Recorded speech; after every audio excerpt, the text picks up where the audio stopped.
समाज नहीं, उस नगर की शोभा है फीकी जिस नगर में आर्य समाज नहीं।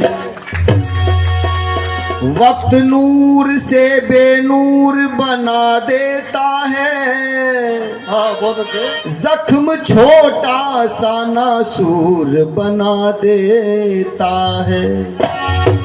कौन चाहता है कि तन्हाई से मैं गुजरूं, वक्त इंसान को मजबूर बना देता है।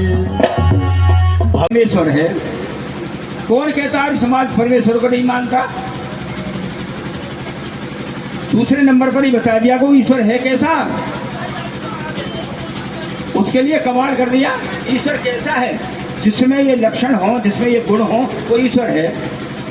वो लिखते ईश्वर सच्चिदानंद स्वरूप, निराकार, सर्वशक्तिमान, न्यायकारी, दयालु, अजन्मा, अनंत, निर्विकार, अनादि, अनुपम, सर्वाधार, सर्वेश्वर, सर्वव्यापक, सर्वांतर्यामी, अजर, अमर, अभय, नित्य पवित्र और सृष्टि करता है।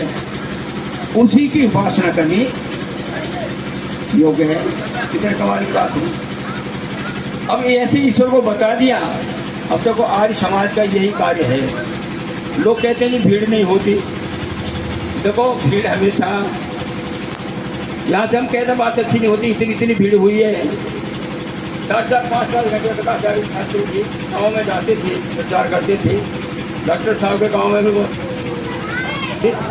प्रचार की आवश्यकता है। जब तक आप ये नहीं समझोगे हानि और लाभ क्या है।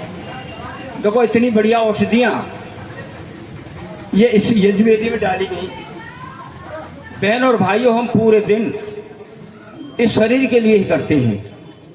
ये मकान, दुकान, ठाट बाट, हाथ बाट, जो कुछ भी है, खाना पीना, इस शरीर के लिए करते हैं।